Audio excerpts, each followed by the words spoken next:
back to part 3 of working on this weed eater powered mountain bike. In this video, we will be working on cosmetics such as cleaning up this motor mount and trying to figure out the situation with this derailleur and this front sprocket, because as you can see, I did swap the sprocket and this cogwheel will not move. So we're going to swap the 3-speed back on and see if we can get this to spin once again, or if it's just because this mechanism is too tight, because these are the wheels not made for this bike.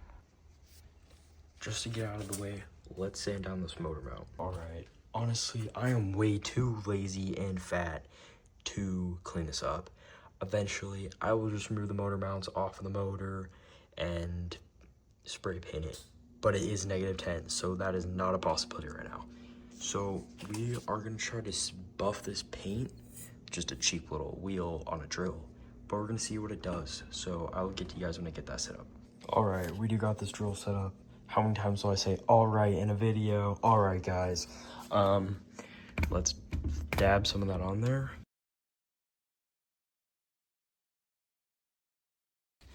Okay, it's almost done. Yeah. Oh, what is that? Oh, that makes sense. Yeah, as you can see, I did just polish a literal turd. There's no difference out of this paint. I didn't polish this side right here. So here's that, and here's this. I think all it did was get the scratches out. Next task will be disassembling this one-piece crank. I haven't messed with these in ages, honestly. So bear with me here if I do anything wrong. I do know you're supposed to loosen the bolts on this side and use a flathead to get it out. Honestly, I think I got it. I've done it way too many times because let's say I've owned a few Walmart bikes in my life. If you're working on a cheap Walmart bike like me, you will take a 15-inch wrench and take this pedal off. Next thing you need is a crescent wrench to get this little bolt off right here. All right. Oh my gosh, guys, I said all right again. I need some help. What should my catchphrase be? Catchphrase should be all right. Okay, so we did get this, yeah, we got this bolt loosened. As you can see, it's a bolt. Next thing we will do is tap this, this bolt also out with a flathead. As you can see, we have gotten this bolt loosened, and we're about to take a look at how much grease is in this crankset. None. Who said that? Who said that? Oh my goodness, guys. This thing is fully greased up, and I don't even need to surface it, honestly, dude. This thing's dialed. So as you can tell, we did get pretty lucky with these bearings. I'm just gonna put grease in them and send it. But those bearings are not what we're on the crankset for. So next thing you need to do if you're changing a sprocket on a one-piece crank is you need to grab a tool out of your dad's toolbox, of course, and remove this. One came with my four-wheeler. I couldn't tell you what it's for. Couldn't tell you what the tool is either. I know Park Tool makes it though. After you grab this tool, you want to put it on one of these notches right here, and then just step on it. I don't know which way you're supposed to turn it. Oh, it came loose. Okay. So I'm gonna remove this bolt, take the sprocket off, and I'll get back to you guys. Okay, we got this ugly 3-speed sprocket back on, but hopefully it will fix our problem with our what do I even call it? I call it a rear cog, but there's many words for it, so don't come at me if I don't say the perfect word for it. But let's get this back on and actually grease those bearings, because you know it's not good if you run things dry. I don't know if it's obvious, but it's bad. Okay, we got those bearings in there with not enough grease, but let's slap it back together.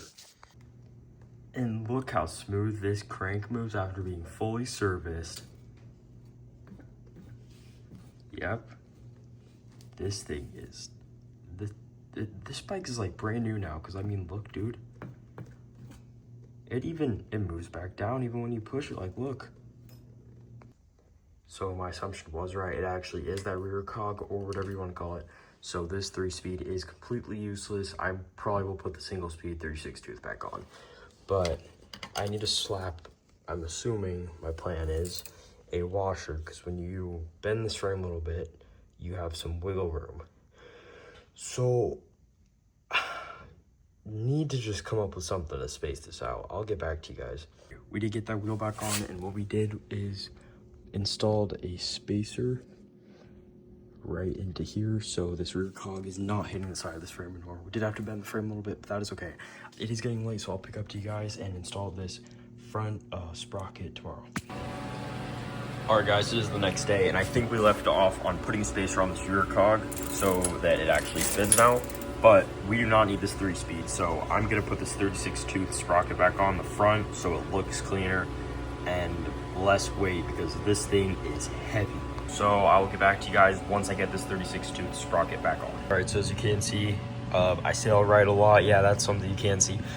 This bearing is, you can't really see it on camera, but this bearing is pretty crunched and toasted. So let's check the hoarding pile and see if there's any bearings I could replace this with. There will be a bearing in here. There we go. Look at that. Okay, now that we got this bearing, let's get it greased up and get this crankset back together. We did get this crank reassembled, and now look how smooth it actually does move. At first I was obviously joking, but this is pretty proper now. Now that everything is working mostly properly, until I get a single speed on the rear as well, I think I deserve, I don't know where to start. I think I deserve to remove these. This video is coming to an end, but we're gonna get 2 more things cleaned up, starting with these bolts right here, and we're gonna make an attempt to clean this rusty chain. I slowly started sanding this down. I'm gonna need a spray clear coat, or it's gonna get rusty again, but let's clean this chain up and those bolts and see what it turns out like. We did get that chain sort of cleaned up, but now I'm gonna try to buff some of these scratches out if the camera would focus with the buffing wheel on the drill, because at the starting video it didn't work, but that was on a kind of clean patch already. So I'll get back to you guys whenever. I'll see if I can get some of these scratches out. I don't know if you guys can tell, but to me, I do notice sort of a better difference in that paint right there. So we're gonna do it on the other side as well, and that's where this video will wrap up. Here's before.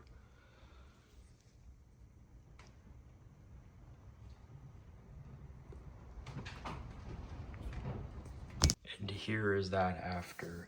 It definitely brought out more of the scratches in the paint, in my opinion, but it also did make it a little more shiny.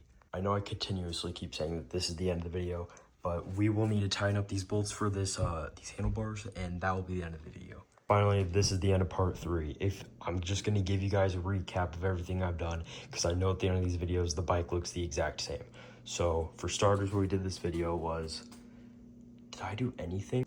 No, okay, I'm just kidding. We did fix this rear cog. We added a spacer between right here so that this isn't hitting the side of the frame. We also had to heat the frame up and bend it a little bit.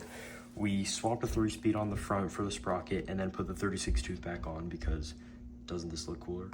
In addition, we made an attempt to sand this motor mount down and clean it off, but as you can see, it still looks rusty. The last 2 things we tried to do is remove the majority of this torque disc.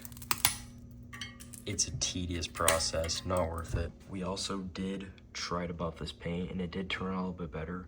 Also, we did service the crankset and actually add grease into it so it is smooth and not dry anymore. Okay guys, that is the end of part 3. If you guys are liking this series, please let me know in the comments. Please like and subscribe. Not trying to sound corny, but any interaction with this video would be greatly appreciated. I'm not fully sure when part 4 will be released, because I need to order the throttle for this bike, get some custom decals, and brainstorm more ideas, to be completely honest. I know I was talking about how I wanted to rig up a throttle previously in one of the parts, but I think I'm just gonna get the OEM throttle for this motor. Thank you to, I think, Jacks of all trades. He commented and let me know what actual motors this was so I can find OEM parts for it. Of course, we are naming this bike Zippy, so we need to get stone mount and removed and put Zippy right here. So I'll be ordering decals for that and the throttle. Do you guys notice how I almost said motor? Maybe we should put a new motor on it. I apologize, I keep continuing this video on and on, but I did also want to mention that I did order some parts for my other project, so I can make more videos on that if part 4 takes a while to come out for this bike. I just want to say I greatly appreciate everyone that's viewing. Thank you guys for watching, and I'll see you guys later.